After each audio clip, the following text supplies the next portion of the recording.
The door to my luxurious beach house swung open, revealing two faces I hadn't seen in 12 years. Eleanor, my daughter, and Gregory, her husband, stood before me with forced smiles and eyes filled with a poorly disguised desperation. Their gazes swept quickly over the interior of my new home. The Italian leather furniture, the 70-inch television, the panoramic ocean view that stretched behind me like a living painting of freedom. "Mom," Eleanor murmured, her voice trembling, "we need to talk to you." For 12 long years, these two human beings had erased me from their lives as if I had never existed. 12 years without a phone call, without a Christmas invitation, without ever meeting my own grandchildren. And now, after I had bought this multi-million-dollar house in cash, they appeared on my doorstep like ghosts from the past, returning only when they caught the scent of money. I watched them in silence, noting every detail of their worn-out appearance. Gregory tried to peek over my shoulder to see more of the interior of my seaside sanctuary. Eleanor wore a faded green dress that had seen better days, and her synthetic leather shoes showed cracks that spoke of financial hardship. Worry lines marked her forehead like furrows in dry earth, and her hands trembled slightly as she awaited my response. "Talk," I repeated with a calmness that surprised even myself. How interesting. After 12 years of absolute silence, now you want to talk. The color drained from their faces as if they had seen a ghost. Gregory cleared his throat uncomfortably, adjusting the wrinkled shirt he was wearing. It was obvious they had come straight from somewhere things hadn't gone as they'd hoped. Their eyes couldn't hide the desperation that had brought them to my door. During all those years of cruel abandonment, I had survived by selling my homemade pies and desserts at the town's farmers market. Every Sunday, while they were probably enjoying lavish family gatherings at expensive restaurants, I was standing under the relentless sun, smiling at strangers who appreciated my baking more than my own blood. My hands had grown rough from the constant work. My back had stooped from carrying heavy baskets filled with sweet hopes. But my pride never completely broke. The aroma of freshly baked desserts still lived in my most cherished memories. Finely ground cinnamon, pure vanilla extract, toasted coconut, browned to the perfect color. Flavors that once filled my home when Eleanor was little and called me the best cook in the whole wide world. Those golden days seemed to belong to another life, to another woman who naively believed that family love was unconditional and eternal. The transformation had begun gradually after Eleanor met Gregory at that company party where she worked as a secretary. At first, he was all charm and calculated courtesy. He would call me his dear mother-in-law, with that smile that never reached his eyes, and praise my Christmas casseroles while secretly planning how to distance Eleanor from my influence. But little by little, I began to notice the subtle changes that seeped into our relationship like a slow poison. When Eleanor mentioned visiting me on weekends, he always had a work emergency that required his immediate attention. When I called in the afternoons to hear her voice, he would answer the phone with an annoyed tone and promise that Eleanor would call me back, which never happened. Messages were mysteriously lost, invitations misplaced, and plans canceled at the last minute for increasingly far-fetched reasons. The exclusions began as accidental oversights that hurt, but which I could forgive. Eleanor's graduation from her MBA program. "Oh, Mom, we thought you already had other, more important plans." The baby shower for her first daughter, my granddaughter, whom I never met. It was something very intimate, just her closest friends from college. That same granddaughter's first communion. "We completely forgot to tell you. Everything was so rushed. You know how these things are." Each excuse stabbed my heart like a dagger wrapped in gift paper with golden bows. I would smile, nod my head, and pretend to understand their reasons perfectly. "Don't worry, my love. Next time will be different." But next time never came, and my phone remained as silent as a tomb in the cemetery where my husband rested. The nights grew longer, the Sundays emptier. I cooked for one, talked to the photographs on the walls, and celebrated my birthdays with a single lonely candle stuck in a small cake I bought from Mr. Peterson's bakery. He always asked about Eleanor, and I always responded with the same lie. She's very busy with her new life, you know how it is. But now, standing on the threshold of my dream house, with the ocean whispering secrets behind me and the salty scent of the sea filling my lungs, I saw them for who they really were. I invited them in with an elegant wave of my hand, watching as their eyes widened at the sight of the luxury that now surrounded me. The Italian marble floor gleamed under the natural light, pouring in through the enormous windows, reflecting their small, nervous figures. Eleanor walked behind Gregory like a shadow, keeping her head down while he appraised every piece of furniture, every work of art, every detail of my new reality with the poorly concealed greed of a professional appraiser. "Sit down," I said, gesturing to the cream-colored leather sofa that had cost more money than they had seen together in years.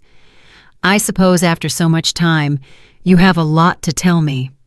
Gregory cleared his throat, adopting that important man posture he always used when he wanted to impress someone. "Annabelle, we know it's been a few years since we've spoken, but 12 years, I interrupted him with a firm voice. "Not a few years, 12 exact years since you decided I didn't exist." Eleanor finally looked up, and I could see tears welling in her eyes, but they no longer moved me as they once had. I had cried too many nights alone to allow her calculated tears to manipulate me now. "Mom, it wasn't our intention. Things got complicated. Gregory's job, the kids." "The kids I never met," I replied, feeling the rage that had been contained for years begin to boil inside me. "My grandchildren, who grew up without knowing they had a grandmother who would have loved them unconditionally." During those 12 years of forced exile, I had built a routine that kept me sane. Every morning I got up at 5, preparing my desserts with the same dedication I once put into caring for Eleanor when she was a baby.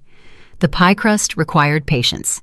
The exact point of the caramel needed constant attention, and the baking time did not forgive mistakes. Those recipes had become my salvation and my livelihood. Sundays at the farmer's market were my time for social interaction. Older women like me would come to buy my sweets, and we would end up talking about our lives, our absent children, our postponed dreams. Martha, a 72-year-old widow, became my confidant without either of us planning it. She too had been abandoned by her children after they married. She too knew the pain of being invisible to those who were once the center of your universe. Children think that once they form their own family, we parents no longer matter, Martha would tell me as she bought 3 pies to take to her neighbors. But when they need something, oh, then they remember we exist. How prophetic that conversation had been. Now, watching Eleanor wring her hands nervously while Gregory mentally calculated the value of my new life, I understood perfectly what Martha had meant. The change in Eleanor had been gradual, but relentless. During the first few years of her marriage, she still called me occasionally, but the conversations became mechanical, filled with awkward silences. Gregory was always present in the background, clearing his throat or making comments that cut our talks like sharp blades. "Your mom always has some drama," I heard him say once when Eleanor thought she had hung up the phone. "My mother never bothers us with her personal problems." Her personal problems.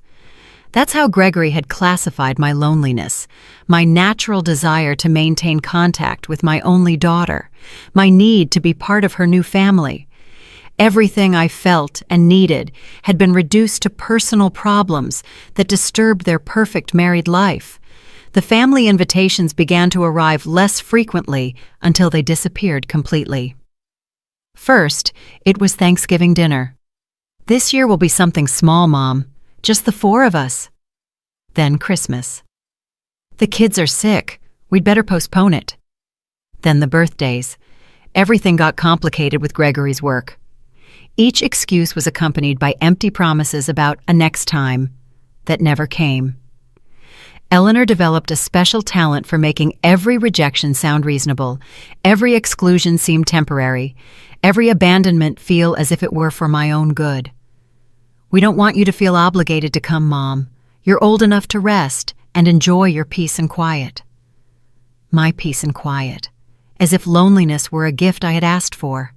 As if waking up every morning in a silent apartment was my idea of happiness. As if cooking for one and eating in front of the television was my definition of a full life. The years passed like pages of a calendar that no one read. My routine became so predictable that even the mailman knew exactly what time I would be watering the plants on my small balcony. Monday, prepare apple pies. Tuesday, Jell-O salads of different flavors. Wednesday, chocolate fudge cakes that sold like hotcakes. Thursday, muffins that perfumed my entire apartment. Friday, pumpkin spice turnovers. Saturday, prepare everything for market day. Sunday, the market, the ladies, the conversations that temporarily filled the void in my chest. But there were also moments of such profound loneliness that I thought I would drown in it. Entire nights awake, staring at the phone that never rang, waiting for a text that never arrived. Christmases celebrated with television specials and a small artificial tree that I decorated by myself. New Year's Eve welcomed with a glass of lukewarm, sparkling wine and the renewed hope that maybe this would be the year of the reunion. The sharpest pain came at unexpected moments. When I saw whole families at the park. When I heard other grandmothers talk about their grandchildren, when I passed by toy stores and wondered what mine would like. Eleanor had had 3 children whom I knew only from blurry photos on social media that I checked from fake accounts, like a spy on my own family. Mom, Eleanor's voice brought me back to the present. We know we made mistakes. Mistakes! The word came out of my mouth like a bullet. Erasing your mother from your life for 12 years was a mistake? Denying your children the love of their grandmother was a mistake? Gregory shifted uncomfortably in his seat, finally understanding that this conversation was not going to unfold as he had planned. His eyes continued to scan my living room, calculating, evaluating, planning his next move like the expert manipulator he had always been. They weren't mistakes, I continued, feeling the truth pour from my throat like hot lava after years of being contained. They were conscious, calculated, cruel decisions. You chose to erase me from your lives as if I were an old piece of furniture that was no longer useful to you. Eleanor began to sob, but her tears no longer had the power to disarm me as they once had. I had cried alone for too many nights, wondering what I had done wrong, how I had failed as a mother, why my unconditional love had not been enough to keep my family together. Mom, please, let us explain. Eleanor tried between sobs. Explain what? My voice rose without my being able to control it. Are you going to explain to me why I didn't know my granddaughter when she took her first steps? Why I wasn't there when my grandson lost his first tooth? Why I spent 12 Christmases cooking for no one while you built family memories without me? Gregory finally spoke, using that condescending tone he had perfected over the years. Annabelle, we understand that you feel hurt. But families sometimes need space to grow. It was nothing personal against you. The laugh that escaped my throat sounded so bitter that even I was surprised. Nothing personal, Gregory? You turned my daughter into a stranger. You planted poison in her heart against me. You decided that I had no place in the life you were building. I remembered with painful clarity the day Eleanor communicated her final decision to me. It was a rainy Tuesday in October, exactly 12 years ago. She arrived at my apartment with an expression I had never seen on her face before. Cold, distant, as if she were fulfilling an unpleasant obligation. Mom, Gregory and I have been talking, she began, without even accepting the coffee I had prepared for her as always. We think it's better if you have less contact with us for a while. Less contact? I asked, feeling the world sway beneath my feet. What does that mean? It means you are no longer welcome in our house. It means we no longer want you to call constantly. It means we need space to be a family without external interference. External interference. That's what my own daughter had called me. As if I were a meddling neighbor, a stranger who interfered in matters that did not concern her. Not her mother, who had carried her for 9 months in her womb, who had spent sleepless nights when she had a fever, who had worked double shifts to pay for her college. Eleanor, I don't understand what I've done wrong, how I've failed you. My voice broke, but she remained impassive. It's not about what you've done wrong, Mom. It's about what's best for my marriage and my children. Gregory needs to know that I put our nuclear family first, before anyone else. Anyone else? That's what I was to my daughter. Anyone else. But Eleanor, I'm your mother. I'm your children's grandmother. I'm not a stranger who threatens your marriage. Gregory says that mothers-in-law always cause problems in young marriages. He says it's better to establish clear boundaries from the beginning. Gregory says, Gregory thinks, Gregory needs. At some point, my daughter's voice had become an echo of his. Her thoughts had been replaced by his. Her heart had been reprogrammed to beat to the rhythm he set. And what about what you say, Eleanor? What about what you think? What about your heart?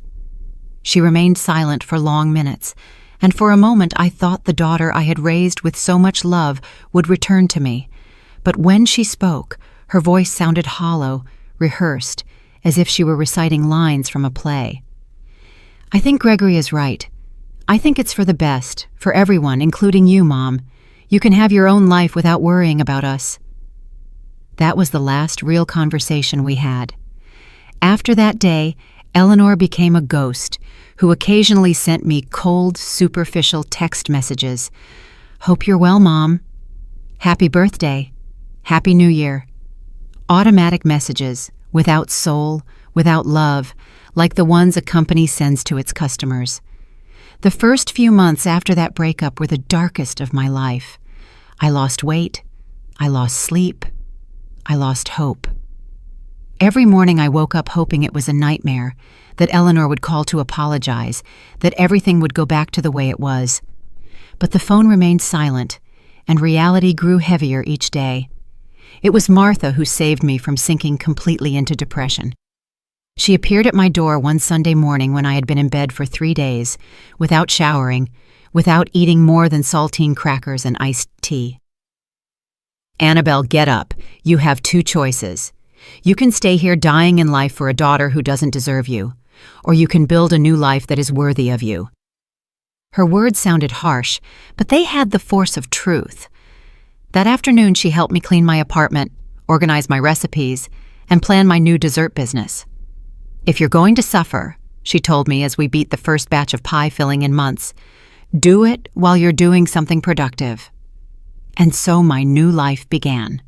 Slowly, painfully, but with determination. Every pie I sold was a step toward emotional independence. Every satisfied customer was a small personal victory. Every dollar I earned was proof that I had value, even if my own daughter didn't see it. Sundays at the market became my weekly therapy. The ladies who bought my desserts became my new chosen family. We shared stories of ungrateful children, of marriages that divided families, of the loneliness of being a mother in a society that discards you when you are no longer useful. My son tells me I'm too dramatic when I complain that he doesn't visit, a lady named Joanna told me while trying my mango jello. But it's not drama, it's real pain. It's the basic human need to feel loved and valued by those you brought into the world. Now, sitting in my living room, which cost more than everything Eleanor and Gregory owned together, I remembered every tear, every sleepless night, every lonely birthday, and I saw them there, small and desperate, looking for something from me after having turned their backs on me for more than a decade. So, after 12 years of silence, I said with a controlled voice, "What exactly brings you to my door?" Gregory and Eleanor exchanged a meaningful look. Finally, he cleared his throat again. "Annabelle, the truth is, we're going through a very difficult time." "A very difficult time." I repeated his words slowly, savoring the irony as if it were bitter honey. What an extraordinary coincidence that you come looking for me just when you have problems, after 12 years of considering my existence irrelevant to your perfect lives. Gregory shifted uncomfortably on the sofa, clearly preparing the speech he had rehearsed during the drive to my house. His eyes avoided mine as he formulated the words he thought would soften my heart. "The construction company went bankrupt 6 months ago," he finally confessed. "We lost all our savings. The house is in foreclosure. Eleanor had to quit her job to take care of the kids because we can't afford daycare. We're living with my parents, but they have financial problems too. Eleanor nodded desperately, as if confirming their misfortune would automatically generate my compassion. Mom, the kids ask why they don't have their own room, why Dad is always angry, why Mom cries at night. We don't know what to do. Ah, I said, leaning back in my Italian leather armchair. So now I'm useful. Now I exist. Now I'm part of the family. How convenient. During those 12 years of ostracism, I had developed a special ability to read between the lines, to detect emotional manipulation, to protect myself from people who only approached when they needed something. The ladies at the market had taught me that children often return to their parents when life hits them, not out of genuine love, but out of pure convenience. "It's not like that, Mom," Eleanor protested, her voice breaking. I've always loved you. I've always thought of you. It was just that the circumstances, I interrupted her with a smile that didn't reach my eyes. Let's talk about circumstances, Eleanor. When your first son had pneumonia 8 years ago and was hospitalized for a week, where was I? When your second son broke his arm playing soccer 5 years ago, did you call me? When your youngest daughter had problems at school last year, did you think to ask her grandmother for advice? Each question was an arrow aimed at the center of her guilt. Eleanor paled with each one because she knew the answer was the same. She hadn't thought of me at any difficult moment in their lives. Only now, when they needed money, when their world was crumbling financially, had they remembered they had a mother. "We knew you had financial problems," Gregory muttered, trying to justify the unjustifiable.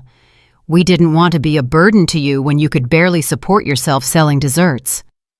The audacity of his comment left me speechless for a moment. Not only had they justified my exclusion because of my poverty, but now they had the nerve to admit it openly, as if it were a valid reason to abandon a loved one. "I see," I said with a calmness that surprised me. "So I wasn't good enough for you when I was poor, but now that you know about my new financial situation, I'm suddenly valuable enough to receive a visit." The truth about my economic transformation was something they couldn't imagine. 3 months ago, while preparing pies for the Sunday sale, I received a call that changed my destiny forever. It was a lawyer from the city informing me of the death of my Aunt Joan, my late father's sister, who had lived in the United States for 50 years without our family knowing much about her.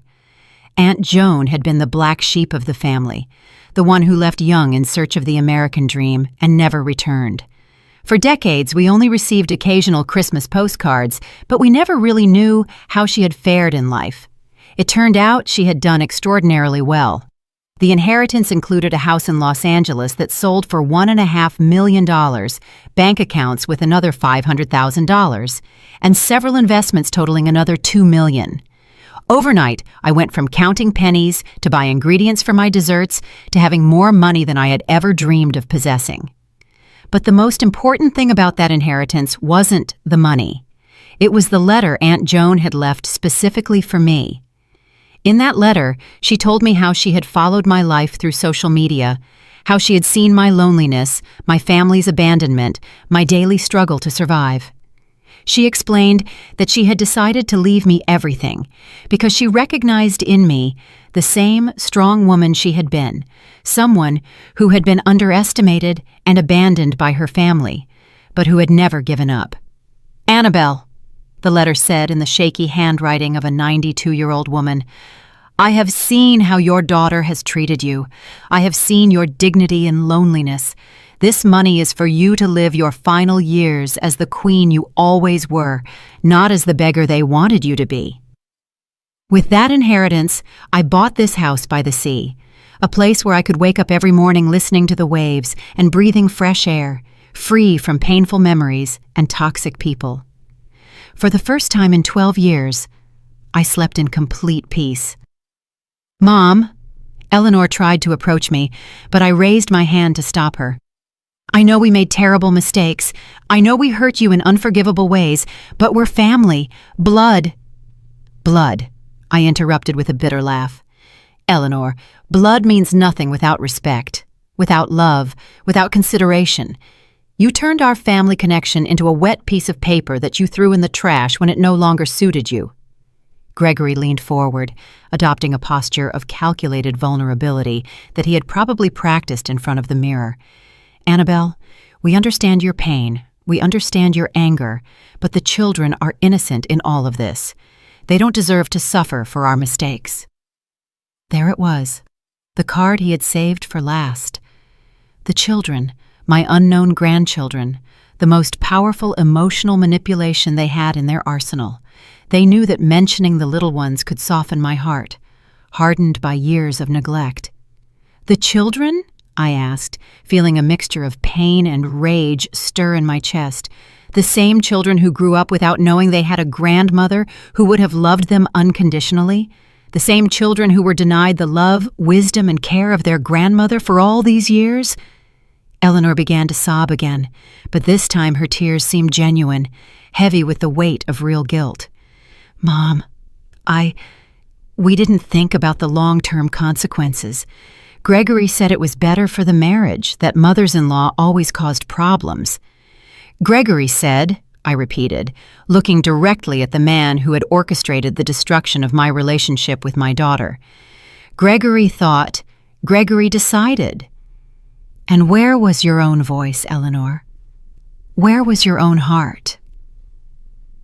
My voice got lost somewhere between the promises of a perfect marriage and the fear of contradicting my husband, Eleanor admitted, with an honesty that momentarily disarmed me. But Mom, now I realize everything we lost.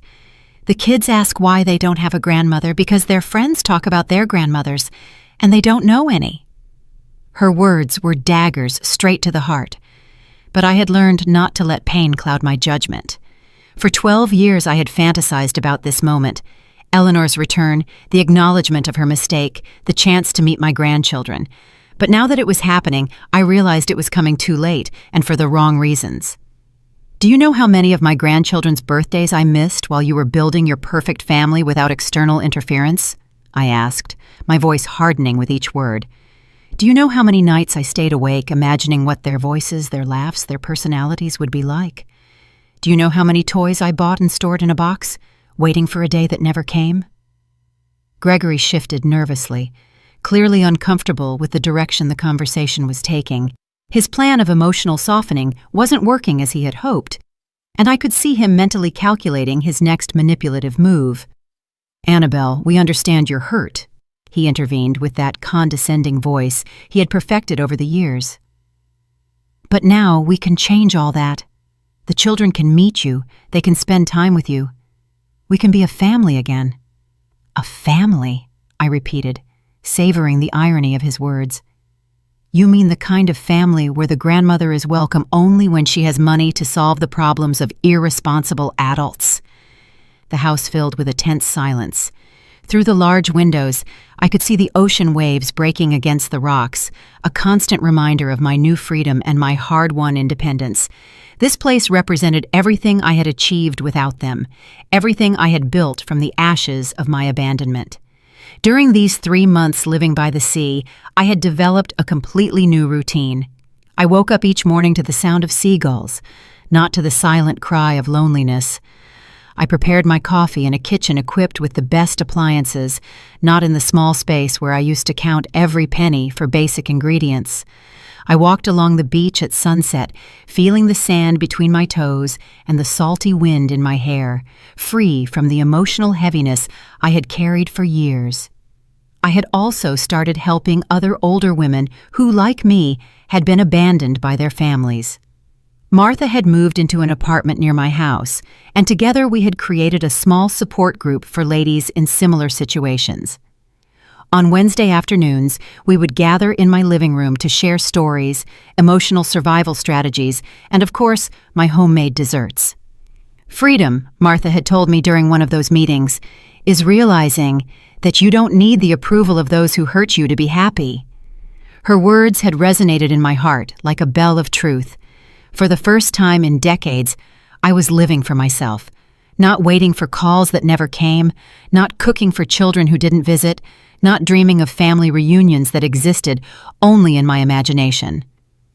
"Mom," Eleanor approached the edge of my armchair, her eyes red from crying. "I know I don't deserve your forgiveness. I know I don't deserve a second chance, but I swear on my children that if you help us now, things will be different. I will be different." "Different how?" I asked, keeping my voice cold and controlled. "Different until you solve your financial problems and don't need me anymore? Different until Gregory decides again that I'm an interference in his perfect marriage?" Gregory stood up abruptly, finally showing his true nature when he realized his manipulation strategy wasn't working. "Look, Annabelle, I understand you have resentments, but the reality is that we all make mistakes in families. The important thing is to move on, not to get stuck in the past." His comment was like a slap in the face. After 12 years of deliberate abandonment, he had the audacity to minimize my pain as getting stuck in the past, as if my suffering were a whimsical choice rather than a direct consequence of their cruel actions. "Move on." I stood up from my armchair, feeling all my dignity rise like a steel tower. "Gregory, I have already moved on. I built a new life without you. I found peace without your presence. I discovered my worth without your validation." Eleanor covered her face with her hands, sobbing with a desperation that would have broken my heart years ago. But the heart they had known had died slowly over 12 years of indifference and had been reborn as something stronger, wiser, more selective with its love. "You don't understand, do you?" I continued, walking toward the window, overlooking the ocean. "You came here expecting to find the same broken woman you abandoned 12 years ago. You expected to find someone so desperate for family love that she would be willing to pay any price for a few crumbs of affection." The truth was that during the first few years after their abandonment, I would indeed have been willing to pay any price. I would have mortgaged my soul for a phone call from Eleanor. I would have sold everything I owned for an afternoon with my grandchildren. I would have begged for forgiveness for offenses I never committed just to be part of their lives again. But time and pain had taught me valuable lessons about self-love and personal dignity. The afternoons with Martha and the other ladies had shown me that family abandonment was more common than I thought, and that surviving it was not only possible, but could be the beginning of a more authentic and satisfying life. For years I blamed myself, I confessed, still looking out at the ocean. I thought I had failed as a mother, that I had been too meddlesome, too present, too loving. I tortured myself looking for the exact moment I lost my daughter. I turned to face them directly, and I could see how my words were affecting them in different ways. Eleanor seemed genuinely devastated, as if she were finally understanding the magnitude of the damage they had caused. Gregory, on the other hand, showed signs of impatience and frustration, clearly calculating whether it was worth continuing with this strategy or if he should try a different approach. "But eventually I understood the truth," I continued.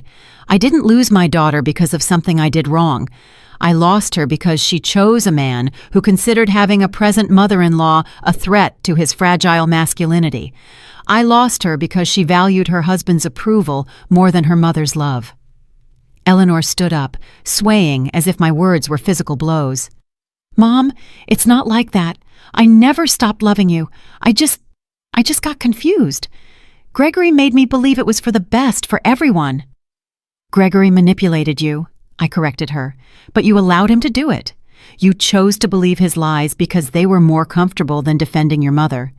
You preferred the artificial peace of a controlling marriage over the discomfort of setting healthy boundaries with your husband." The silence that followed my words was deafening. I could hear the ticking of the wall clock, the distant sound of the waves, Eleanor's agitated breathing. Gregory had adopted that rigid posture he used when he felt cornered, preparing to counterattack or to retreat strategically. "So what do you want from us?" Gregory finally asked, abandoning any pretense of remorse or vulnerability. "Do you want us to grovel? Do you want to humiliate us as revenge for the past?" His question revealed exactly what I had expected. For him, it wasn't about repairing emotional damage or rebuilding family relationships. It was a transaction, a negotiation, where he expected to pay the minimum price necessary to obtain the maximum financial benefit. "I don't want your humiliation, Gregory," I replied with a serenity that surprised me. "What I want is something you probably can't give: genuine respect, unconditional love, and the acknowledgement that you spent 12 years treating me like I was garbage." Eleanor rose from the sofa with trembling movements, approaching me with her hands extended as if she wanted to touch me, but didn't dare. "Mom, I can give you that. I do recognize all the harm we did to you. I've spent these last few months awake at night, remembering every cruel moment, every call I didn't return, every invitation I never sent." "These last few months," I interrupted, noticing the specificity of her confession. "What happened exactly 3 months ago that made you remember you had an abandoned mother?" The color drained from her face, as if she had been caught in a lie. Gregory shot her a warning look, but it was too late. I had detected the inconsistency in her story of spontaneous repentance. We, Eleanor stammered, desperately searching for the right words. "You found out about my inheritance." I completed the sentence for her, feeling all the pieces of the puzzle fall perfectly into place. "Someone told you about my new house, about my new financial situation. That's why you're here. Not for love, not for genuine remorse, but because you discovered that the mother you abandoned now has money." Gregory tried to take control of the situation again, but his mask of vulnerability had cracked completely. "Annabelle, that's not true. Of course we heard about your good fortune, and we're glad to know you're well, but we came—" "Why did you come? Because you're broke," I interrupted with a coldness that cut like a blade. "You came because you desperately need money, and I am your last resort. You came because you calculated that 12 years of abandonment could be forgiven with a few well-acted tears and empty promises of reconciliation." The truth about how they had found out about my new situation had come to me the week before through Martha. Her niece worked at the bank where my inheritance transfer had been handled and had overheard conversations about the lady who sold pies and now had millions of dollars. Gossip travels fast in small towns, especially when it involves such dramatic economic transformations. "It was Mr. Peterson from the bakery who told half the town," Martha had explained during one of our coffee afternoons. "He says Eleanor and Gregory have been asking around about you, wanting to know if it's true you got rich overnight." That information had been like a vaccine against any romantic hope I might have harbored for a genuine reunion. When I saw them appear at my door, I already knew exactly why they were there and what they wanted from me. "Mom, yes, we found out about your inheritance," Eleanor finally admitted, tears streaming down her cheeks. "But that doesn't mean we're here just for the money.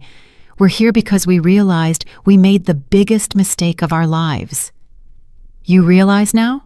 I asked, walking to the kitchen and pouring myself a glass of cool water. "You didn't realize during the 12 years I spent crying over your absence?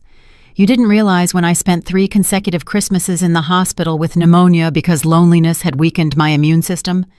You didn't realize when I had to sell my wedding jewelry to pay for medication?" Each revelation was a bomb that exploded in the tense silence of my living room. Eleanor knew nothing about my illnesses, my financial crises, the nights I had considered it would be easier to simply not wake up the next day. To her, I had existed in a time bubble, frozen at the moment of her departure, patiently awaiting her eventual return. "We didn't know," Eleanor murmured, but her excuse sounded hollow even to herself. "You didn't know because you never asked," I corrected her. "For 12 years you could have picked up the phone just once to find out how your mother was. You could have sent a text message asking if I needed anything. You could have stopped by my apartment to check if I was still alive." Gregory stood up abruptly, clearly frustrated that his plan of emotional manipulation was not yielding the expected results. "All right, Annabelle, we get it, you're angry. But we're here now. We're here asking for forgiveness, wanting to fix things. Doesn't that count for something?"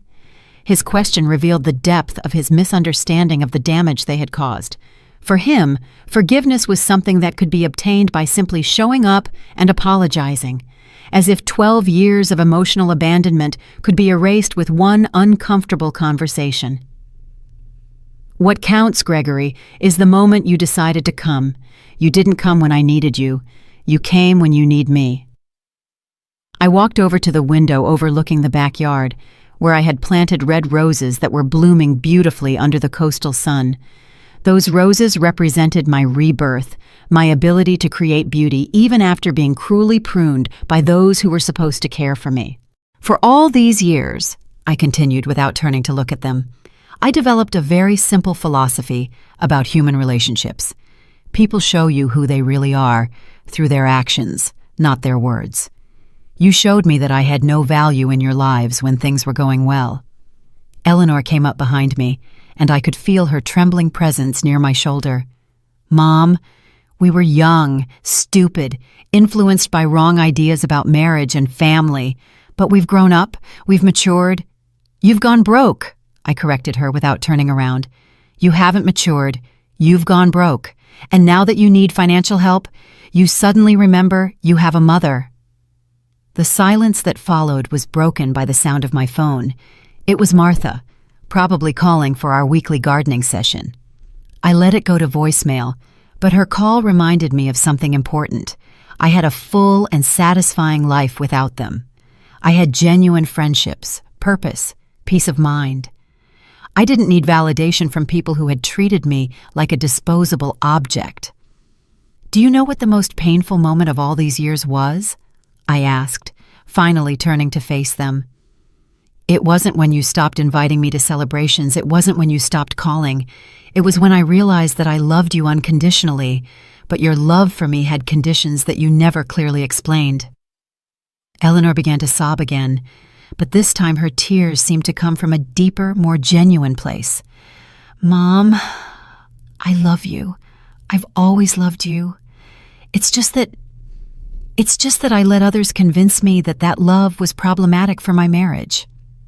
And now that your marriage is in a financial crisis, I observed, suddenly that love is no longer problematic. How convenient. Gregory had remained silent for the last few minutes, but I could see his mind working, calculating, evaluating, looking for a new angle of attack. He finally spoke, adopting a different tone, more direct and less manipulative. Look, Annabelle, let's be honest here. We need financial help. You have money. We're family, even if we've had problems in the past. Isn't it natural for family to help each other in difficult times? His brutal honesty was almost refreshing after so much poorly acted emotional manipulation. At least now we were speaking clearly about what they really wanted from me. It's interesting that you mentioned the concept of family helping each other, I replied with a smile that was anything but warm.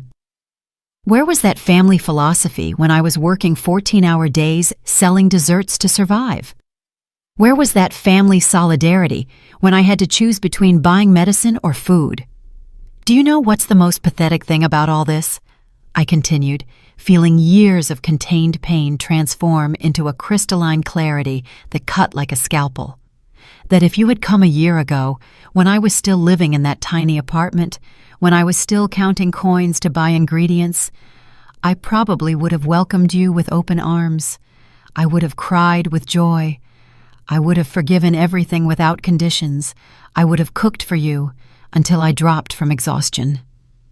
Eleanor covered her face with her hands, her sobs now accompanied by a body tremor that showed the magnitude of her desperation. Gregory, on the other hand, had adopted a more tense posture, like a cornered animal evaluating its escape options. But the money gave me something I never had during those 12 years of abandonment, I went on, walking slowly through my living room like a judge delivering a sentence. It gave me perspective.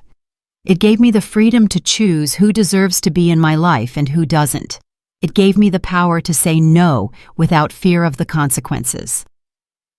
During my first few weeks living in this house, I had spent many hours reflecting on this exact possibility.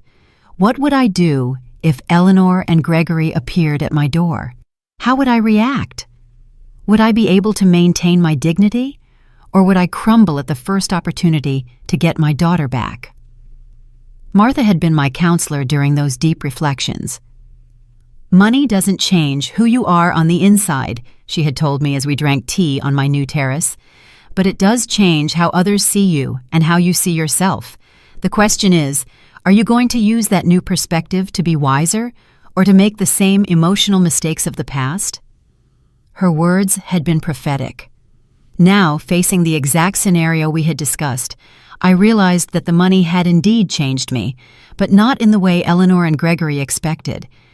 It hadn't made me more generous with those who had hurt me. It had made me more selective with who deserved my time and my emotional energy. "Mom," Eleanor tried to approach me again, "I understand your anger. I understand your pain. But don't you think everyone deserves a second chance? Don't you think family love can overcome any past mistake?" "A second chance," I repeated, savoring the irony of her words. "Eleanor, you had thousands of opportunities over 12 years to rectify your mistake. Every day you woke up was an opportunity to call your mother.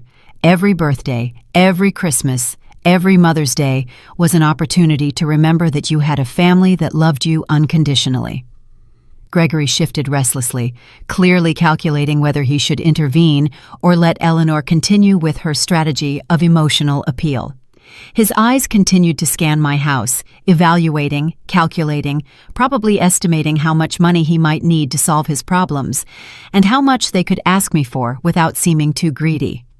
"The difference between a second chance and a 100th chance," I continued, "is that second chances are given out of love. 100th chances are given out of desperation. You are not here for love. You are here for financial desperation." Eleanor slumped onto the sofa as if my words had been physical blows. "You're right," she murmured in a broken voice. "You're absolutely right. We are terrible hypocrites. We are selfish. We are everything you say we are." Her admission of guilt might have been moving if it hadn't been accompanied by the obvious expectation that acknowledging her mistakes would automatically result in my forgiveness and, more importantly, my financial help. "Acknowledging your mistakes is only the first step, Eleanor," I explained with the patience of a teacher explaining basic concepts to a slow student.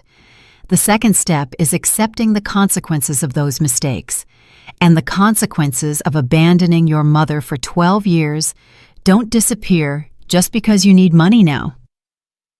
I went to the kitchen and started making coffee, not because I wanted to prolong this visit, but because I needed a moment to process the surrealism of the situation. After so many years dreaming of this reunion, the reality was much colder and more calculated than I had imagined. While the coffee was brewing, I could hear urgent whispers between Eleanor and Gregory in the living room. I couldn't make out the exact words, but the tone was clearly one of strategy and negotiation.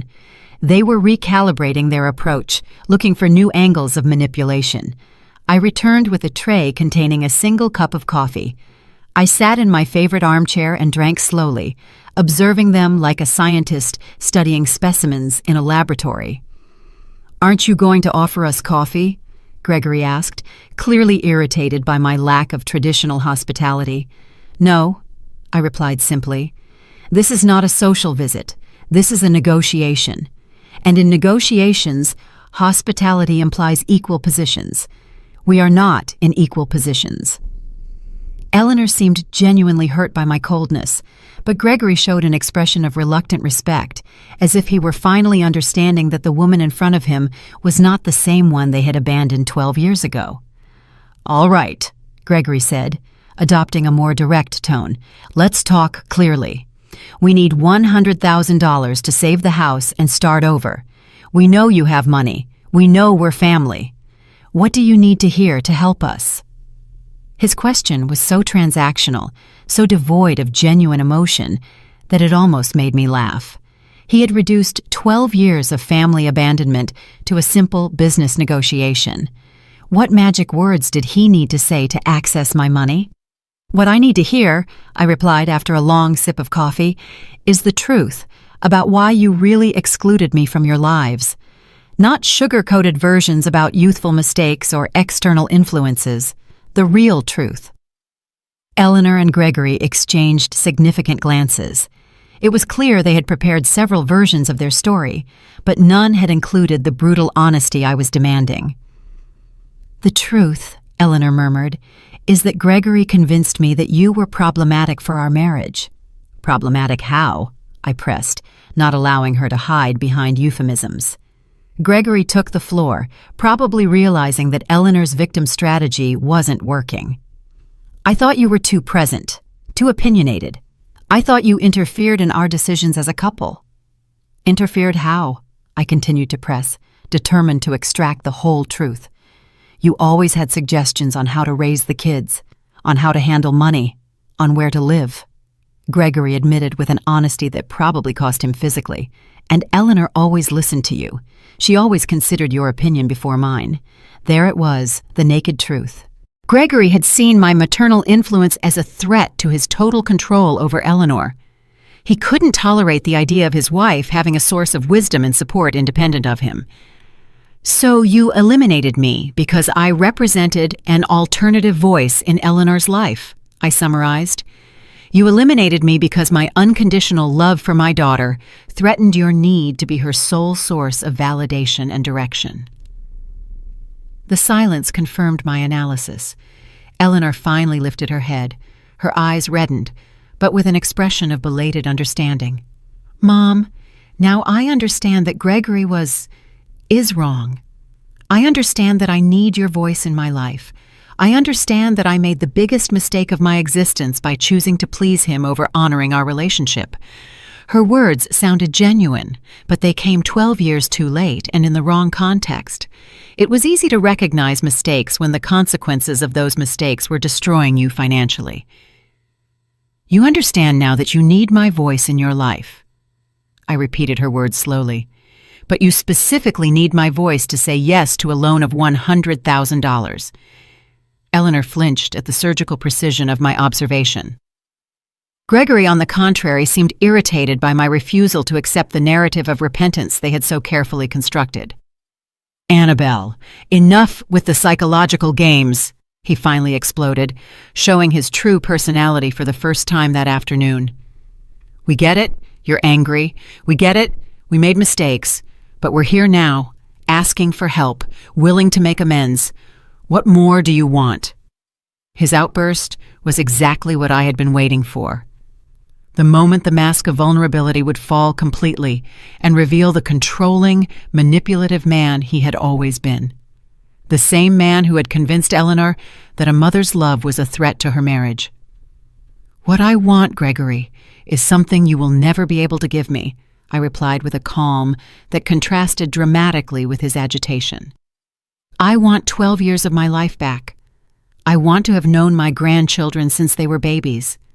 I want to have been present for their first steps, their first words, their first days of school." I got up from my armchair and walked to a bookshelf where I kept the few family photographs I had saved from my previous life.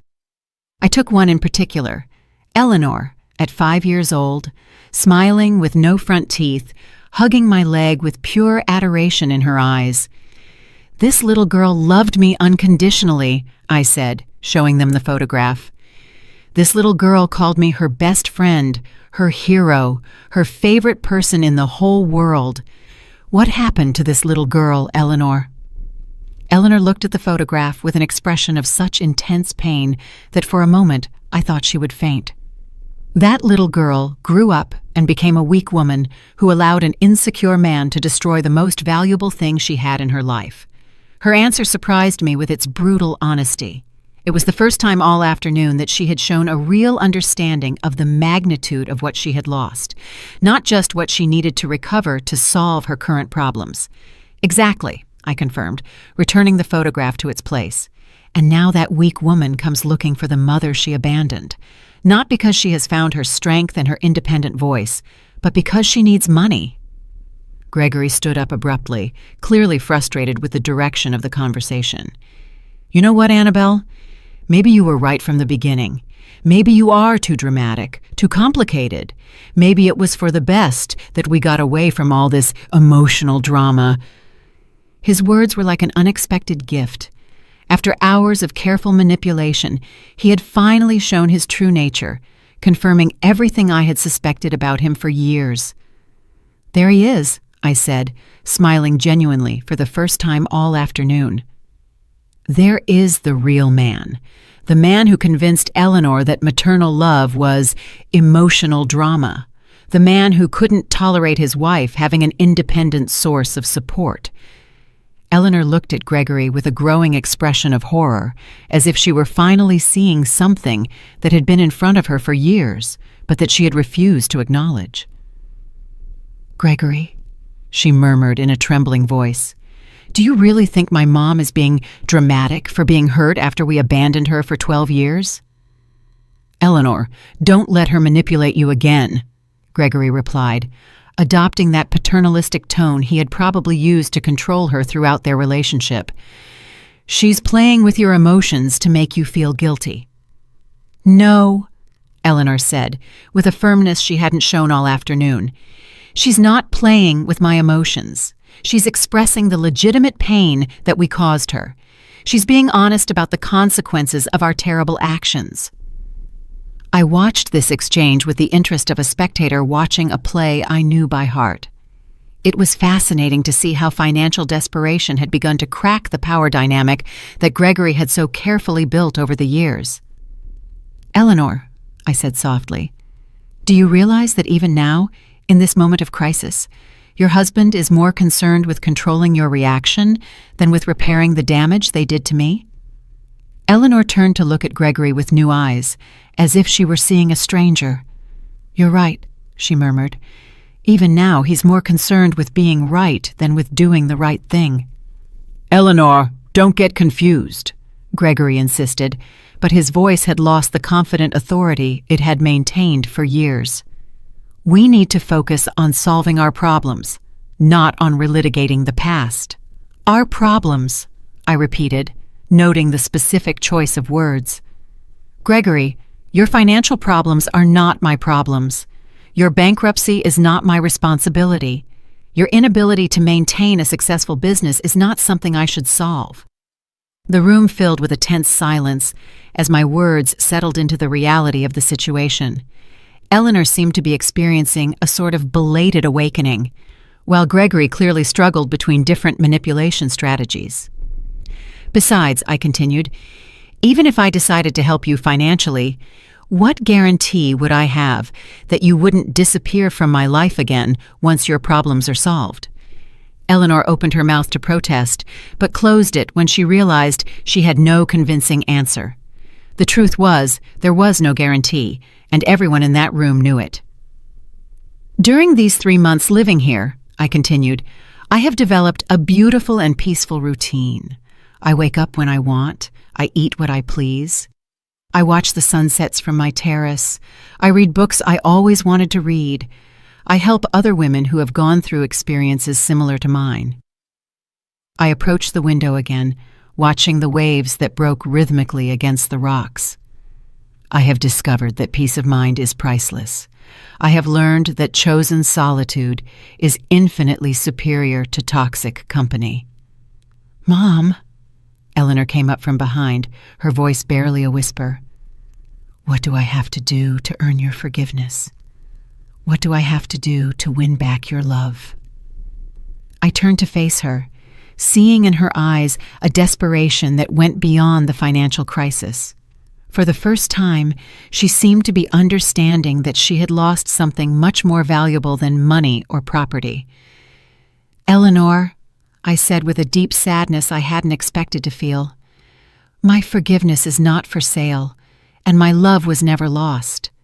The problem is that you turned our relationship into a business transaction the day you decided I was only valuable when I was useful to you." Gregory, seeing that he was losing control of the situation, tried one last desperate approach. "Annabelle, if you don't help us, the children are going to suffer. They're going to lose their home. They're going to have to change schools. They're going to live in poverty. Can you really sleep peacefully knowing that your own grandchildren are suffering?" His final appeal was the card he had saved for the last moment, guilt related to the well-being of the children.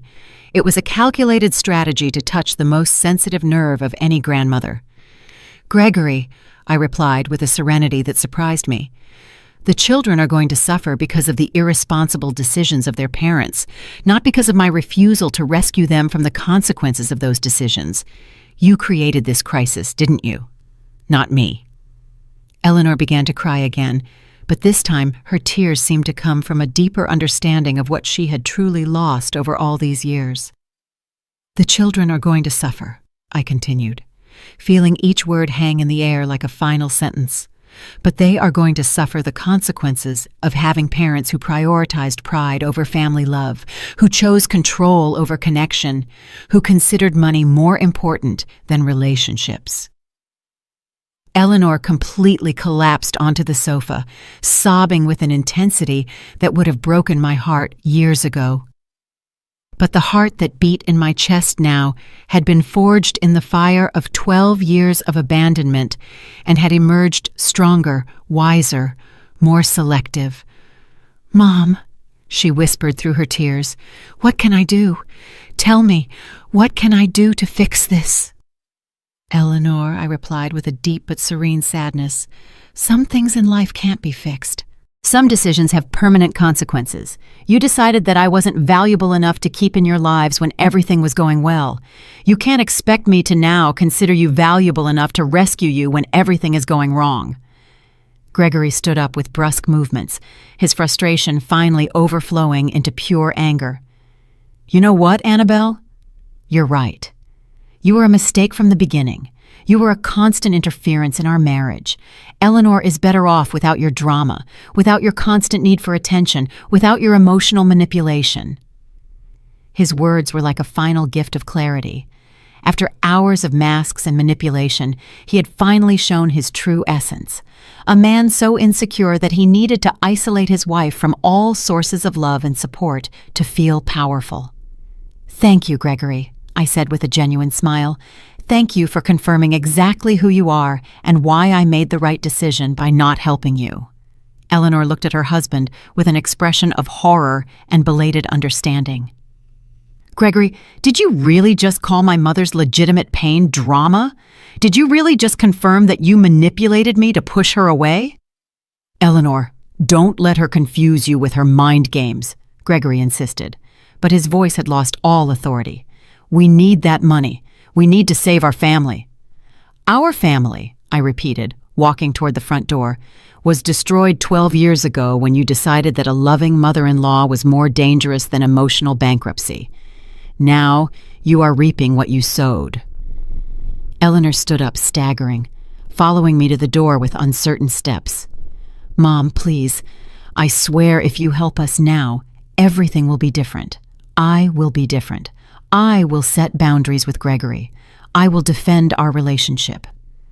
"Eleanor," I said, placing my hand on the doorknob, "you are promising to be different under extreme financial pressure. You are promising changes you haven't managed to make in 12 years of marriage. Why should I believe that this crisis will magically turn you into better people?" Gregory approached, adopting a more aggressive stance. "Annabelle, you're going to regret this decision. We're going to tell the whole town how you abandoned your own family in their time of need. We're going to make sure everyone knows what kind of mother you really are." His threat was so predictable, it almost made me laugh. It was the last desperate card of a manipulator who had lost all his power, the threat of destroying my social reputation. "Gregory," I replied with a calm that visibly disarmed him, "the town already knows exactly what kind of mother I am. They know that for 12 years I worked to the point of exhaustion selling desserts to survive. They know I never spoke ill of you despite your abandonment. They know I maintained my dignity even in poverty." I opened the door wide, feeling the sea breeze fill my home with fresh, purifying air. What they are going to discover now is what kind of children and son-in-law you are. They are going to discover how you treated a loving mother for 12 years and how you only showed up at her door when you needed money. Eleanor stopped at the threshold, turning to look at me one last time. In her eyes, I saw something I hadn't seen in years. Respect. Respect mixed with pain, with regret, with a belated understanding of what she had lost. "Mom," she murmured, "I hope one day you can forgive us. I hope one day we can find a way to heal all this damage." "Eleanor," I replied, with a sadness that spanned decades of pain, "forgiveness is not about forgetting the past. It's about freeing yourself from the weight of resentment. I have already freed myself. What you need is not my forgiveness. It's to learn to live with the consequences of your decisions." Gregory left first, clearly furious and defeated. Eleanor followed him slowly, turning back several times as if she wanted to say something more, but the words never came. I watched them walk to their old, battered car, their small, insignificant figures against the backdrop of the infinite ocean. After 12 years, they had finally left my life in the same way they had entered it, seeking something for themselves, without offering anything genuine in return. I closed the door gently and returned to my living room, where the silence felt like a blessing. There were no shouts, no manipulation, no emotional drama, just peace. I poured myself a glass of white wine that I had been saving for a special occasion and went out to my terrace. The sun was beginning to set, painting the sky in shades of gold and pink that reflected on the calm waves. My phone rang. It was Martha. "How did it go with the unexpected visitors?" she asked with the wisdom of someone who had been through similar experiences. "Exactly as we expected," I replied, taking a sip of wine and feeling peace settle into my bones. "They came for money, not for love. They confirmed everything we already knew about them." "And how do you feel?"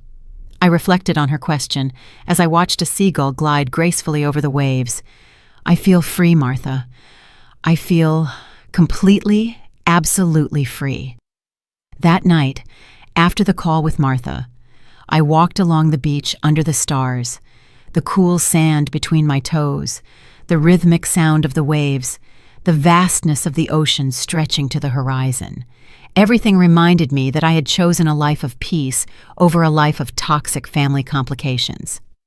In the following days, the news of Eleanor and Gregory's visit spread through the town as I had predicted, but the reactions were the exact opposite of what Gregory had expected. The ladies at the market expressed their support, many sharing similar stories of children who only appeared when they needed money. "You did the right thing, Annabelle," Mr. Peterson from the bakery told me when I went to buy bread a week later.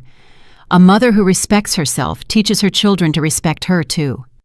2 months later, I received a text message from Eleanor. It was simple, without manipulation, without requests. "Mom, I'm in therapy.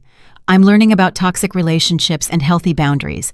I hope that one day when I'm truly ready to be the daughter you deserve, you might consider getting to know me again. I love you." I didn't reply immediately. Instead, I saved the message and continued with my new life. My mornings of gardening, my afternoons helping other older women, my evenings in contemplative solitude. Maybe one day, Eleanor would truly find her independent voice. Maybe one day she would learn to set healthy boundaries with Gregory. Maybe one day we could build a relationship based on mutual respect instead of desperate need. But until that day, if it ever came, I would continue to live my full and dignified life, surrounded by the infinite ocean, which reminded me daily that some currents are too strong to be changed, and that wisdom lies in learning to navigate calmer waters. The money had given me many things, but the most valuable was not the house or the luxuries. It was the ability to choose who deserved my time, my energy, and my love, and I had chosen wisely. If you enjoyed my story, you can support me by sending a super thanks so I can write more stories like this. Thanks a lot in advance. What about you? What would you do in this person's shoes? I'd really love to hear your thoughts, so drop them in the comments. I'm always curious to know what you think. Oh, and let me know where you've heard this story. If you want to hear more life stories like this, like the video and subscribe to my channel. There are many more waiting.